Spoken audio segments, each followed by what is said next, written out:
This is a clip of me trying to remember this game's god-awful control system, and ruining my own intro.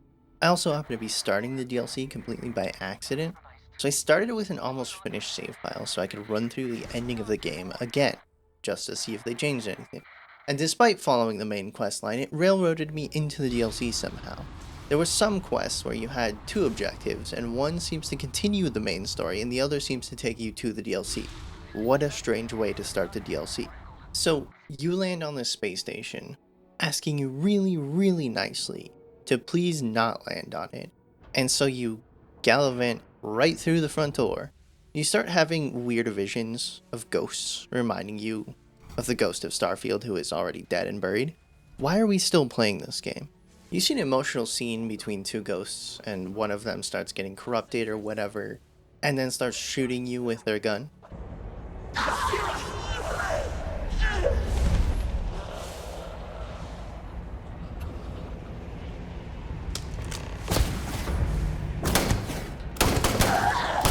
And the good one proceeds to tell you to restore power to the station despite not knowing you're there.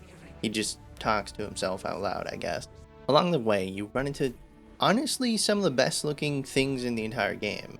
It looks nothing like anything else in the game, as we have already discussed in my last Starfield video, because Bethesda doesn't make unique things unless they can sell it as another DLC. But I will say, whoever designed this is really talented, and it looks pretty cool. The problem is they're gonna reuse this texture a billion times and it's gonna get really boring really quickly. You run into some enemies and remember how extremely memorable Starfield's combat is. So like any sane individual, you immediately leave and quit the game. Oh wait, this video still has an hour runtime. God damn it, are you really gonna make me play more Starfield? So you turn God mode on to give more blood to the blood god.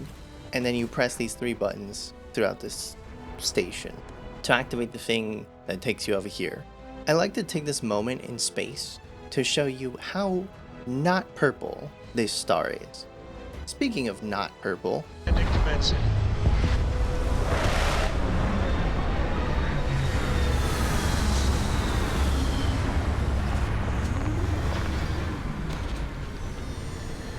yes, this entire 5-hour DLC, that runtime not including side quests and exploration, is 100% of the time looking like this. Todd, we had this discussion already. You can't just remove lighting from the game and throw garbage color filters on to disguise the fact that your game looks like it came out a decade ago. That's not how it works. And so you arrive at the capital planet of House Faroon, that's still just right here in the middle of known space, where it has always been. So you're telling me that nobody ever found this place? Really? And this random station teleported you here of all places. This failed experiment of a teleporting space station brought you here. That sounds kind of important, but don't hold your breath. It never comes up again because it has nothing to do with the story. Nope, it doesn't exist. After that interesting encounter, you do a 180 to talk to Andreja to see what she has to say about being on her home planet. You know, the thing her entire character arc demands, and also something she specifically desires as a core need of her entire character. Yeah, she has nothing to say. This is genuinely the only thing I cared about in this entire game. This half-baked, shitty Serana knockoff, who finally gets one of the two things she desires the most fulfilled, has absolutely nothing to say. So you saw throughout the base game how Andreja had no faction or tie to the world around you because her faction just wasn't in the game. That whole quest that was about her trying to communicate with the council about the rogue handler getting people killed, yeah, never followed up on. I was excited to bring Andreja with me, and what she said while I was going through the entire DLC was basically, yes, you said so yourself. Someone with no loyalties to speak of. And if she's become promised, truly her arrival is more than coincidence. She had dialogue here and there that was always just her saying, this is good, or this is bad, or this is important, but never why, or how, or having an actual conversation. She never actually said anything of worth at all throughout the whole span of the DLC. You know, the whole ending of her character plotline is how she's worried she'll never get back home? And so you arrive at her home, and she says absolutely nothing about it. I went back to the handler guy, and he wasn't there anymore. He's just not in the game. And I also went back to the ambassador guy, and you don't seem to be able to access the embassy anymore after you finish that embassy quest.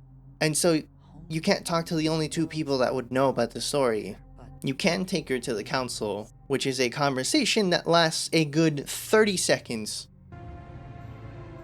I am aware of the situation. Now is hardly the time.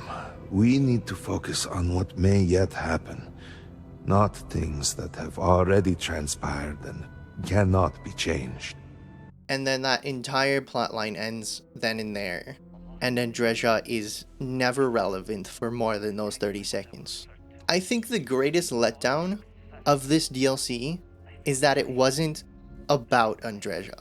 And so you land on one of the most secretive planets in the entire known galaxy, on the most secret city in the universe, where they purposefully don't teach the location to anyone who is destined to leave the planet, and that they keep secret by killing people and assassinating targets who try to expose that information. And here you are, landing on their planet, and they just let you land and walk away like nothing happened. Todd, I think you forgot the lore behind. So within literally 10 feet of walking, a ghost appears to you of the apparent leader of this place, who nobody but you can hear. And the first question you're going to ask yourself, why can only you hear him? And the answer is, who knows? Because Todd over here didn't think it was important, so it never comes up again. And so within 10 fucking seconds of you being here, they give you their rite of passage, which technically makes you one of them. Oh hey look, it's those assets I told you Bethesda would only use for the DLC again. This ritual is basically just to give you a diegetic introduction to how this settlement began, and some basic information about the founders. They have this interesting little quest where you have to choose between these like 4 different values, I guess, that embody the religion, and you have to choose 2 of them, because apparently you can't embody all 4 at the same time, so whatever. This will be kind of relevant later on, but not really. So, you leave the Jesus Cave and go straight to their head council. Might I remind you again, that you just got here, and they don't know you, and now you're meeting their heads of state. Are these people out of their goddamn mind? Also, here I would like to point out that Bethesda here just forgot to put lights in this room. I can only clearly see their faces if I turn my flashlight on. Mind you, it's a lot darker on my screen because of OLED HDR shenanigans, but none of this footage that you were most likely watching on a normal screen is reasonably visible regardless. Like, you still cannot see their faces clearly enough once the dialogue starts. On my screen, I have no way of showing you this because that's not how screens work. I couldn't even tell you who the hell was talking to me. Like, I couldn't see who was moving their mouth because of how dark it was. The way this game handles OLED screens, HDR screens, is incredibly dumb. And so they essentially tell you that there was an experiment and the city blew up and that they're trying to do something about it, but they're all little babies who can't share their toys without fighting. So they're doing nothing about half their population dying and their capital city being destroyed. Until you, the guy they just met, resolves their petty little power struggles. Aw, does baby want the keys to the plot? Aww. And just a little update for the SteamDeck users out there. No, just because there are less people in the city, and there are less trees, and it's a lot smaller city, does not mean you'll have better performance. Going outside anywhere on the planet and in the capital will keep you at a nice 25 FPS the entire time. Do not play this on the SteamDeck. Walking through the street, I almost got distracted by an actual quest line starting without me. That almost seemed more interesting than the main quest that I'm doing right now. Well, forward and onward, I guess. They've also added local maps. You know, the bare minimum. At least they didn't take 6 months to add a scoreboard. But also, to be fair to Bethesda, these are some of the best local maps I've ever seen in any video game, period. I mean, Skyrim was already something to be lauded with its 3D world maps that let you have a satellite view of literally everything, including structures and dragons. Yes, the dragons show up on the map. Look it up. But this game goes above and beyond. Every map is an actual 3D render of the location that's heavily stylized, looks pretty good, and actually highlights useful information you'd want. This is actually genuinely one of the best local maps in any game I have ever seen. More of that, please. So you talk to this guy, the lead scientist, and trying to figure out what in the fuck is even going on. So you ask him what's going on, and he tells you he has no idea. I confess that pieces of it I barely understand myself. One cannot help but notice the energy field around the scaled citadel. Because he wasn't in on the experiment. So the guy who's supposed to know the thing doesn't know the thing. And mind you, he never will. This DLC simply never tells you why the calamity happened. So this DLC's entire story is handed to you on a silver platter by an experimental teleportation station that takes you to the experiment that blew up their capital. Common sense would indicate that these two events have something to do with each other. He also mentions that when you kill the ghosts, they drop this crystal. Guess how this is relevant to the plot? It isn't, because again, it never comes up again. Are you seeing a pattern here yet, dear viewer? When you kill the ghosts, it spawns these horrors, or as I like to call it, the stupid biter, that will never be explained. Because again, why does killing ghosts spawn these things? You just don't find that out. It just doesn't tell you. He also tells you about an experimental device called the Mourning device. Wait, you mean like the colony ship that's their capital building? This ship is called the Mourning. These two have nothing to do with each other, dear viewer. They just forgot to name things differently.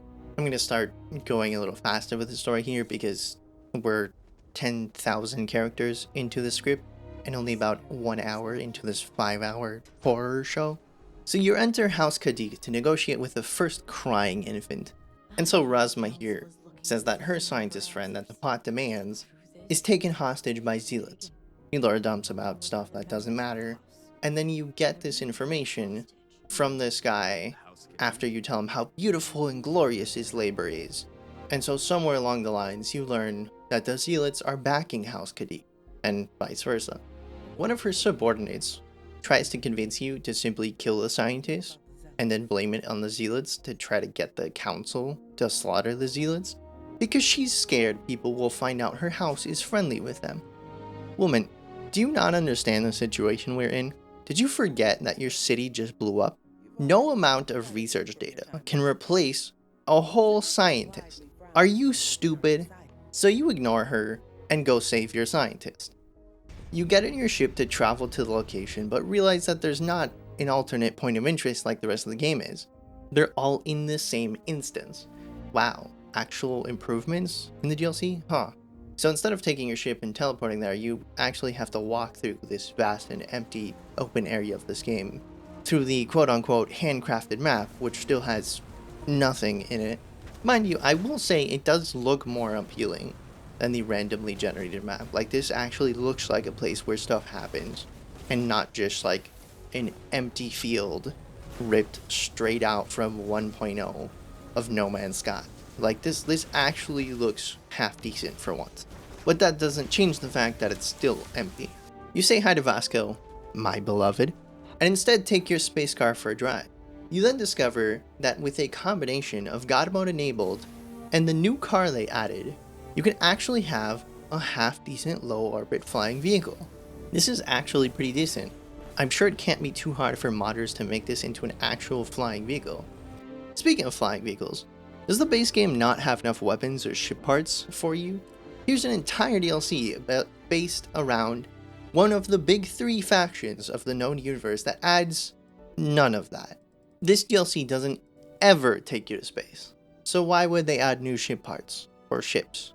They do add a couple new space encounters here and there, which are cool, but there's nothing new.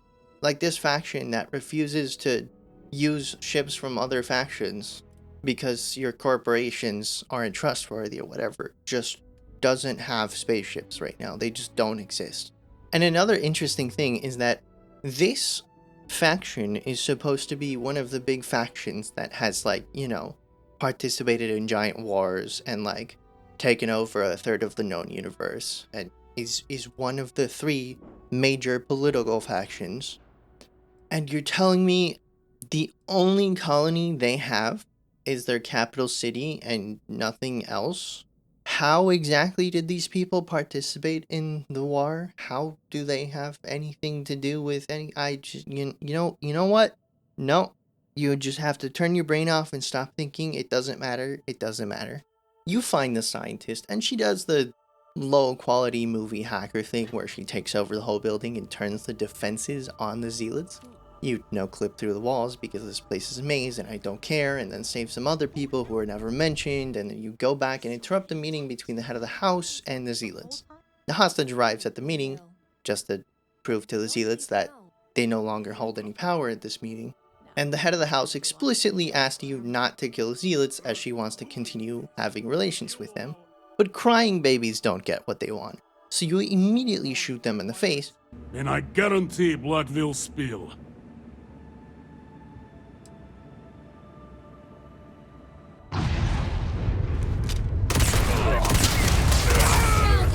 Tell her she's a dumb bitch, and walk right out the door to complete the tasks for the other two houses. You go back and then talk to the scientist guy who sends you on a mission to find the founder guy or his brother's son or whoever the fuck in some cave somewhere. Along the way, you ignore the cool zero gravity bubbles which exist purely to taunt you with the fact that you can spacewalk out of your ship in space.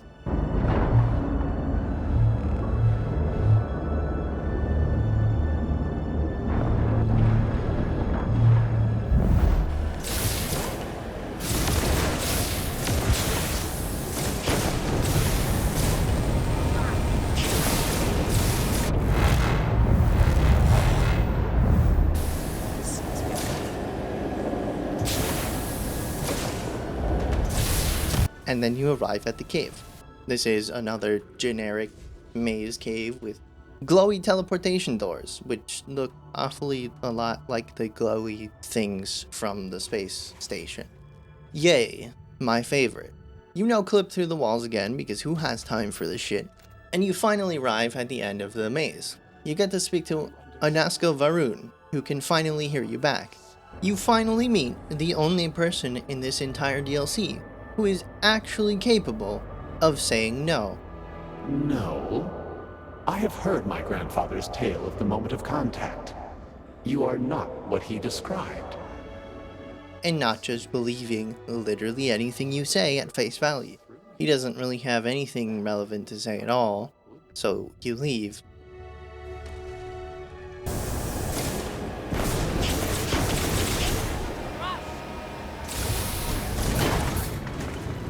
You then go walk through the doors of a House Vithal.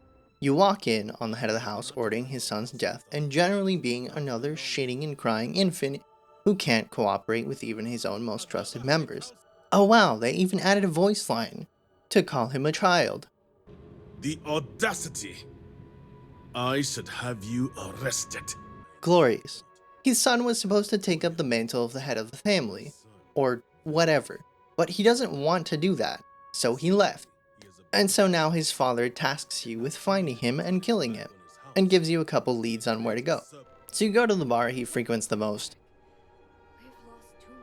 where you find his girlfriend and some other presumably relevant person who I never spoke to, so I don't know who they are, to convince them to tell you that some outsider merchant probably knows where he is. So 10 seconds later, he walks in the door, but only after you talk to these other characters. It's not on a timer, it just triggers after this. It's really dumb. So you find the merchant, give him money, and he has a tracking beacon for the son? What? Bethesda really needs to come up with better excuses to continue the story. Oh my god. On the way, you find some cool lesbians on a farm and convince them that you're the good guy, so they tell you where he went, immediately, after paying them. Again. Everything here is resolved with money, despite this being a religious-centered civilization. Everyone here just loves money. What a cool way to make this civilization distinct, Bethesda. Just make them exactly like everyone else. And so you fly over there.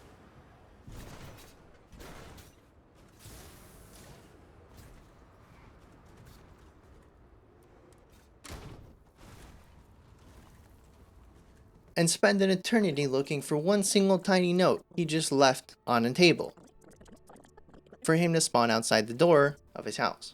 Why did we have to find the note to trigger him spawning outside of the door instead of just when we walk back out the door? Who knows? I spent literally like 40 minutes searching throughout this house. I couldn't find the note. I mean, I didn't know what I was looking for.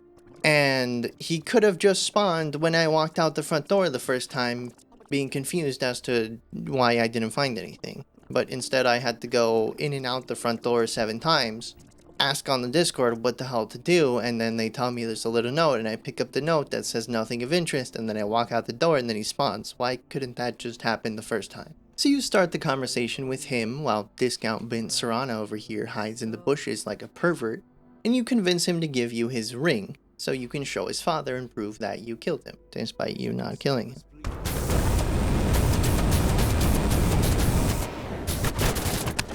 And so you take the ring to his father, lie to his dumb stupid face, and tell him his son is dead, and he doesn't give a single flying shit. It was Vedek's choice. He knew the consequences. Wow, deep characters we got here, Todd. So you run out the door, tell everyone else in the house to relax because he's not actually dead and he's just in a farm in the north. There's some joke here, but I didn't kill it. You then go to the last house, House Dulkef, where the guy is actually calm and reasonable? Is that possible? Oh my god. Actually, the nice council member who allows you on the planet at the beginning of the DLC that you talk to is also from House Dulkef. They seem like the only people who actually want to cooperate and not be petty tyrants about comedically insignificant bullshit.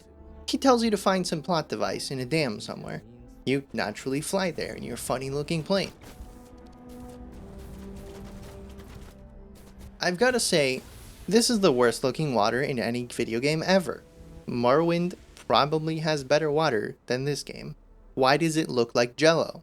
You go up to the front door of the dam, it's locked, you turn around, and you see a child and naturally run him over.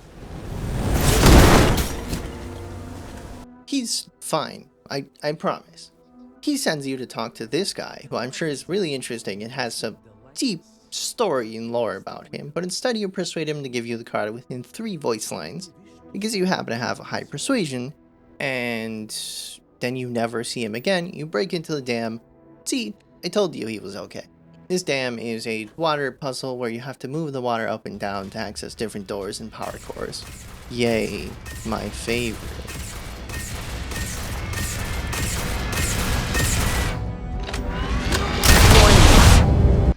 On the way, 3 ghost people attack you. Wait, now you're telling me the ghosts can hear you even when you aren't in the serpent god dimension? I guess any sense of logic at this point in time can just go right out the window. Something they're tasked with preventing anyone from dying, so you steal their power cores, which makes them die.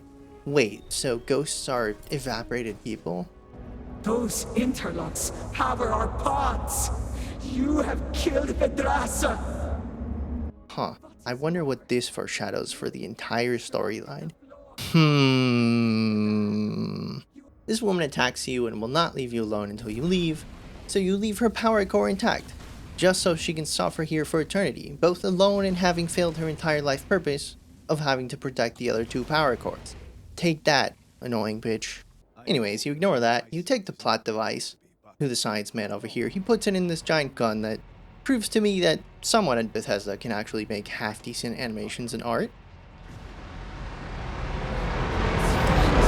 It seems to do absolutely nothing, and then the council shows up, you call them all stupid idiots, and so you're going to go into the Capitol building yourself because no one else wants to, because I am the plot. You arrive at the room where the bad guy tells you his evil plot. Yes, the leader is the bad guy, who could have guessed. And in the room where the bad guy tells you his evil plot, you have a choice of powering his ethereal super soldier army, or turning the power off to prevent him from destroying the known universe with his ethereal super soldier army. And so, like a rational person, you power down the facility.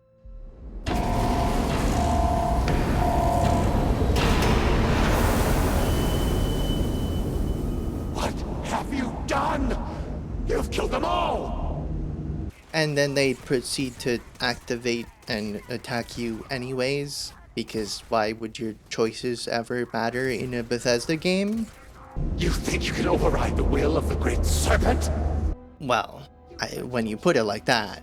So you then slaughter his army of super soldiers that seem awfully similar to the Starborn in that they look almost identical, and also that they seem to have the same powers and abilities as they do. You kill him, break his funny portal toy. Side note here, I've got to say this room and segment look very cool. Whichever outsourced contractor made this art needs a fucking job and a raise. Oh my god. You escape the building as it explodes. Your character is presumably supposed to turn around and look at the explosion, but the animation broke because cool guys don't look at explosions.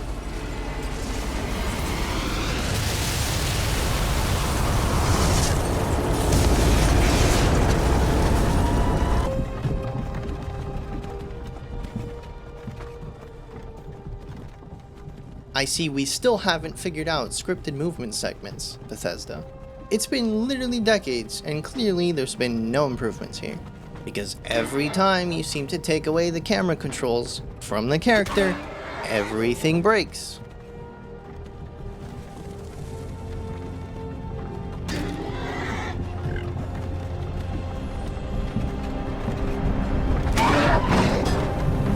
Hey, you! You're finally awake. And so when you exit the exploding building, the council immediately asks you why the Citadel is gone. You tell them their religion is stupid again and that you just killed their founder. At the end of this DLC, I literally tell them I killed their prophet, who is still liked by every faction. I tell them that I kill him, and their only response is acknowledging it and immediately continuing to give you everything you even want. Even up to crowning their next leader, which, yes, can be you. There's more to it here, but you'll see why I don't care, and you shouldn't either.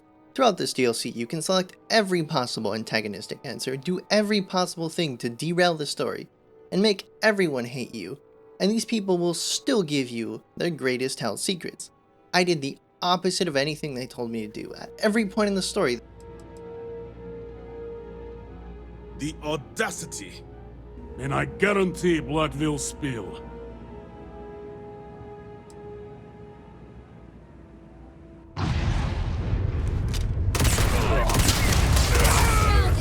The guy who just got here isn't part of the religion, isn't part of the culture, just access to everything I want.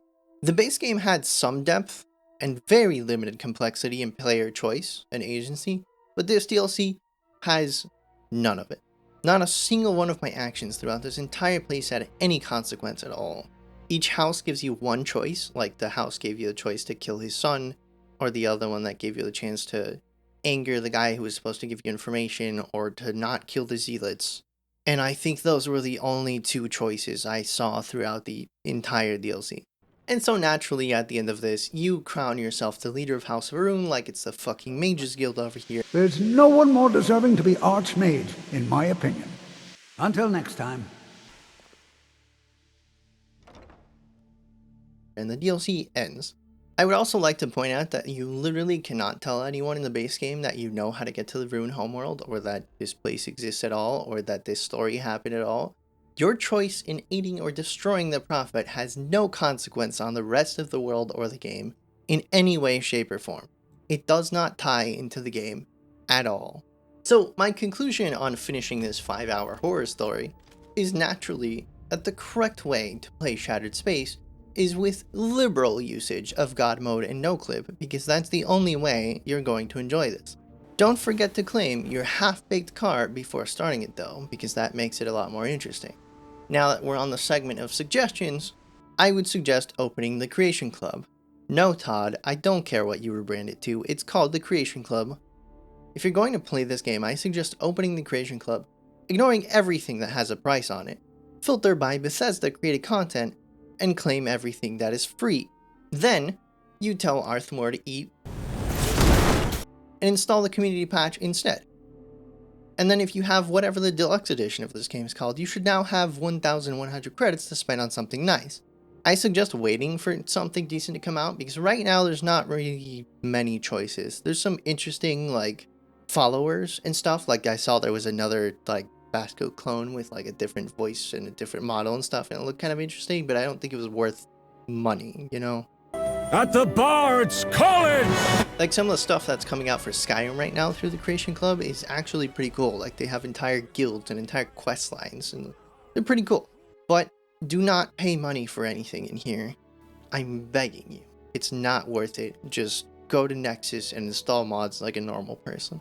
And if you're going to install more than like 2 mods and more than just the community patch, I suggest just installing Mod Organizer 2, because the Bethesda mod menu can't really handle more than basic load order changes. Like, it can't do conflict resolution or anything complex. So again, just to reiterate, just open the mods menu, install the community patch, and turn your brain off and never look at the CreationClub. Trust me, bro. Obviously, this is the most coherent and well put together game of all time. So they've seemingly patched a billion bugs here and there, but I can't tell you what they are because the patch notes they put out are not detailed enough. And frankly, you don't care. You funny little TikTok-addled imbeciles. In this house, we finish our entire plate. And only after that can we have our dessert.